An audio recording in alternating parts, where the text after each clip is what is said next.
Nous parlons depuis ce matin de l'engagement dans cette décennie des sciences océaniques. On n'a pas encore vraiment posé la question du pourquoi. Pourquoi s'engager dans cette décennie pour les sciences océaniques? J'invite Olivier Dufourneau, Sarah Palazzo et François Fray à me rejoindre sur le plateau. Nous allons parler sciences physiques et sciences sociales. Comment, on l'a déjà un peu fait, je vous en prie, installez-vous, comment mieux intégrer les uns et les autres avec des témoignages de porteurs d'action qui vont nous dire pourquoi ils se sont engagés dans la décennie. Olivier Dufourneau est coordinateur de la communauté de la décennie de l'océan au sein de l'UNESCO.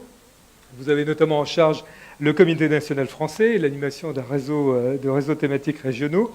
Sarah Palazzo, vous êtes assistante du projet Cities, qui est une plateforme, donc, dans le cadre de la plateforme Océan et Climat. Vous allez nous en parler dans quelques instants. Et François Fray, vous êtes président de l'association Esprit de Vélox. Alors, Esprit de Vélox, c'est un projet de voilier engagé dans le cadre de la décennie. Et vous allez nous en dire un peu plus sur ce projet de bateau qui n'a que des qualités et qui est parfaitement vertueux. Oui, la seule vraie qualité qui lui manque aujourd'hui, c'est d'être à l'eau. Effectivement, le programme est né de longs échanges. Ça fait 8 ans qu'on est sur le programme, avec les scientifiques, avec les parties prenantes au sens le plus large. Je pense à la plateforme Océan et Climat, à laquelle nous contribuons. Les ONG ont ce mérite-là de pouvoir aiguillonner de temps en temps. Et si les ONG n'avaient pas été là, je pense que le terme océan à la COP de Paris n'aurait pas émergé à un moment ou à un autre. Donc il ne faut pas oublier ça aussi. Et nous sommes. C'est un petit message aux scientifiques qui les oublieraient un peu, c'est ça? Non, pas forcément les scientifiques, mais dans mes gilets partis, c'est dommage.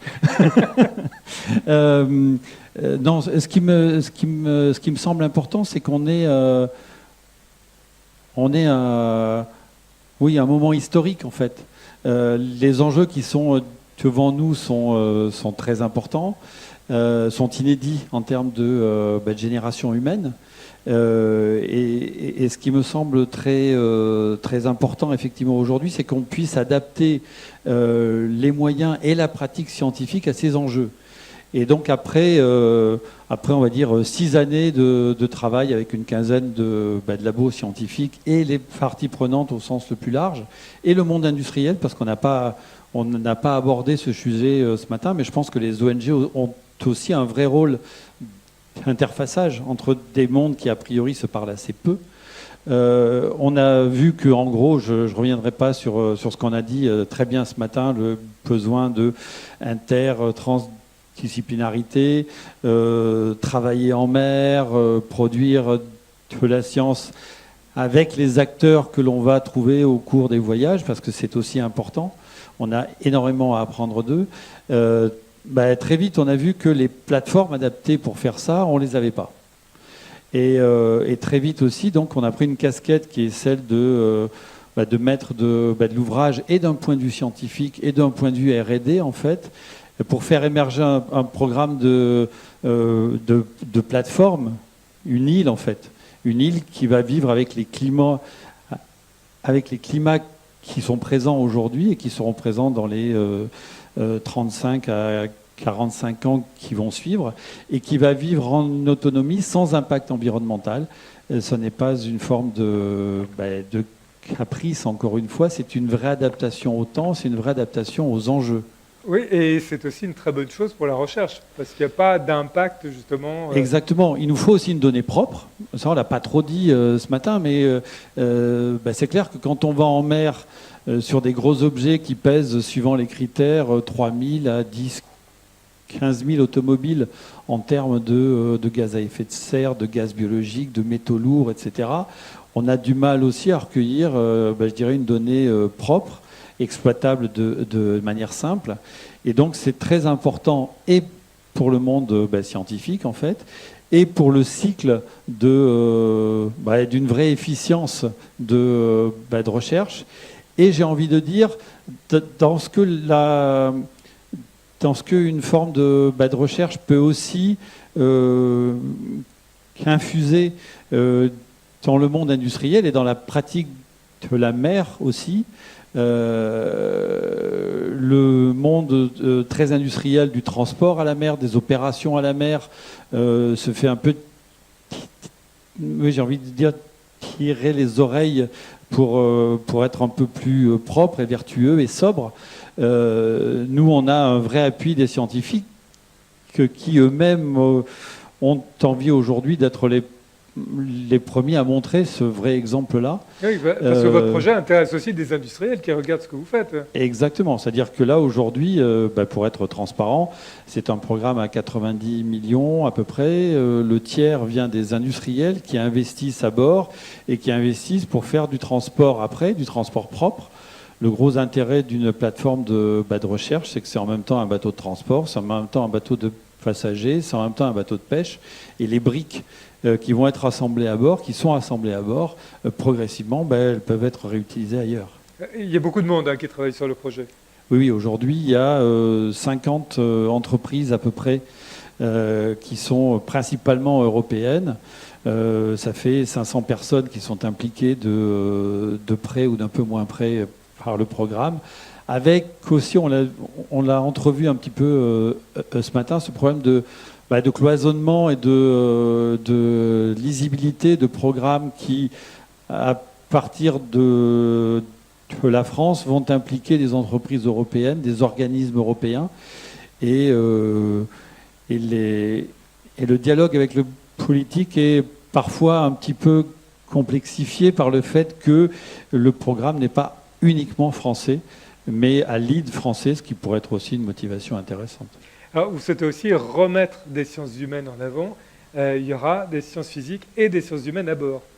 Oui, alors je ne reviens pas sur ce qui a été dit ce matin sur la partie anthropologie, artistes à bord, etc.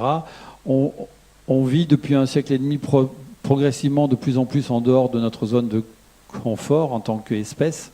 Et ça, je pense que ça ne peut pas être abordé sans les artistes qui en ont fait un credo de vie finalement, et qui eux vivent mieux que les scientifiques hors de cette zone-là, et sans les sciences humaines, parce qu'il nous manque ce projet-là, il nous manque une forme de vision moyen terme et sur le long terme. Et aujourd'hui, je dirais que dans la pratique, c'est le monde industriel, c'est le monde des créateurs qui ont encore une vision à long terme, alors que le politique est plutôt intéressé par ce qui va se passer à 18 mois ou parfois un jour ou deux quand on prend des activités un peu plus courtes. Et ça permettra de mieux sensibiliser le décideur politique, vous pensez ? Alors nous, ce qu'on a en tête, effectivement, c'est de travailler très tôt. Enfin, on est aujourd'hui une équipe de 10 personnes sur le programme, en plus de ceux que j'ai indiqués avant. Et sur les 10, on va de 23 à 60 ans. On a à peu près autant de garçons que de filles. La plus jeune est à Sciences Po et à la Sorbonne en même temps. Et c'est clair qu'il nous semble très important pour arriver à ce que le dialogue soit plus simple entre les scientifiques au sens large, entre les parties prenantes au sens large et les gens qui ont des choix à faire de manière globale.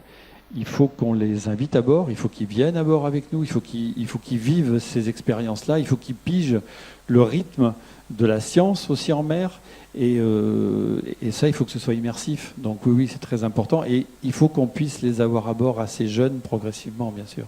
Et sur toute la durée d'une expédition, parce qu'elles seront longues, vos expéditions. On aura une autonomie de 100 jours à la mer aujourd'hui, ce qui est conditionné par les apports il faut qu'on mange de temps en temps. D'un point de vue énergétique, c'est 3 ans parce que c'est les cycles de maintenance qui vont être à horizon de 3 ans à peu près. C'est au passage parce que ça rentre aussi en résonance avec des actualités et des choses qu'on a dites ce matin. Ce matin, le directeur du CHUM expliquait que en gros, un bateau hauturier, c'est 50 000 euros par jour. Plus de la moitié de ces 50 000 euros, c'est le carburant. Et aujourd'hui, nous, on n'en a plus. Donc il y a aussi des enjeux de souveraineté. Il y a des enjeux de présence à la mer. Et ça me semble très important que grâce à ça, on puisse impacter de manière large la pratique. Pour faire en sorte qu'on puisse progressivement avoir une flotte qui soit en phase avec les enjeux de ce siècle, en fait. Alors, ça transparaît dans vos propos, mais comme les évidences ne le deviennent que quand elles sont dites, je vous pose la question qui fait cette table ronde. Pourquoi s'engager dans la décennie ? Parce que c'est rendre visible ce qui ne l'est pas aujourd'hui, ça on l'a bien dit ce matin. C'est créer du lien entre les acteurs, et c'est ce qu'on s'est dit aussi à midi, ces échanges que l'on a entre nous. Alors, bon, en plus, on sort j'espère qu'on sort d'une période un petit peu étrange et qui a été longue. Mais c'est vrai qu'on est tous dans les projets, dans les programmes, et le fait que ce soit un peu organisé et qu'on ait une visibilité ensemble, premièrement, c'est riche. Deux, ça permet aussi que l'on gagne un temps fou sur les connexions entre nous. C'est aussi un gage de crédibilité vis-à-vis de ceux qui nous aident et qui peuvent être des grandes entreprises ou des parties prenantes très très larges en leur impact. Donc je pense que c'est aussi un vrai estampillage important pour les programmes. Bonjour à tous, merci. Emmanuel Place-Guilin, je travaille à l'Ifremer en tant que chargée de mission coopération internationale. C'était juste pour faire un petit éclairage sur votre question, quel est l'intérêt, pourquoi s'engager dans la décennie. Alors d'un point de vue institutionnel, pour un organisme de recherche comme l'Ifremer, qui a comme ambition de travailler sur toutes les mers du globe, puisque vous savez que nous sommes non seulement en France métropolitaine, mais avec des implantations en Outre-mer.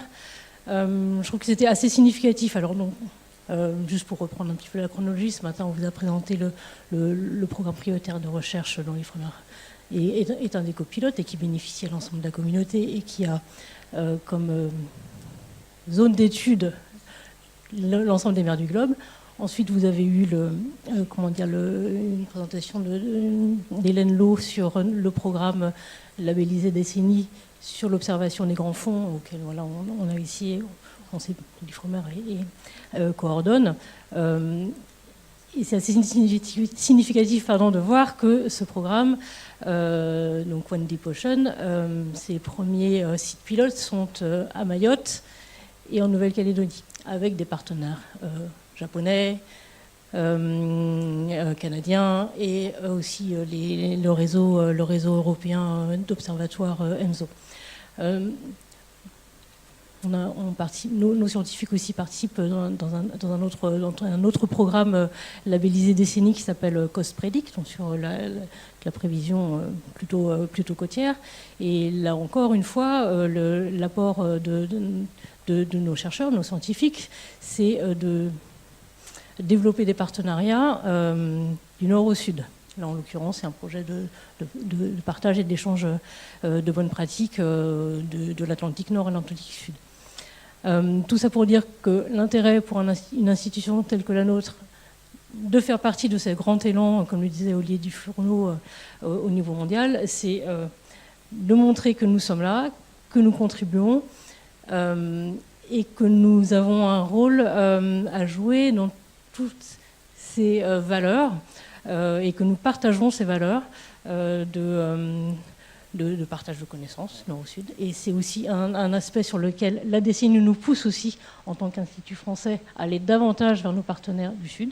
Et c'est un effort qu'on essaie de mettre en œuvre dans le cadre de ces programmes et de ces actions labellisées décennie, puisque voilà, ça fait partie du cahier des charges et donc ça nous pousse dans cette direction. Je pense que c'est une très bonne chose. Et voilà, pour l'intérêt pour une institution comme la nôtre de faire partie de ce bel élan. Merci de cet apport. Olivier Dufourneau, oui. Si, je rebondis juste pour une chose que je n'ai pas dite, mais on travaille effectivement aujourd'hui avec Ifremer, avec le CNRS, avec IRD en France et avec des équivalents à l'étranger. Et ça me semble important que cette période-là, elle s'ouvre aussi sur on l'a entendu ce matin, un besoin de projection de l'homme en mer. Et des moyens qui sont pas sur la bonne pente depuis 8 ans, peut-être un peu plus même. Et ça me semble important de dire que nous travaillons ensemble, nous qui sommes issus plutôt d'une science un peu plus privée, ONG, etc. Et que ce sont des moyens qui arrivent en plus de l'offre de la flotte océanographique puisqu'on parle de la France, et que c'est très important de profiter de ce temps et de cette une vision un peu globalisée, de mettre de l'ordre et de la coordination entre ce qu'on peut faire ensemble et ce qu'on peut apporter. Je pense qu'il y a des choses que nous n'aurons pas prétention à faire, et il y a aussi une agilité que l'on peut apporter sur des vraies innovations, sur des vraies pratiques un peu plus libres, que la science, qui est un peu plus contrainte, classiquement, va avoir un peu plus de mal à mettre en œuvre. Et je pense que c'est donc un temps qui est très important pour qu'on puisse innover aussi dans la pratique scientifique et dans la pratique des moyens scientifiques.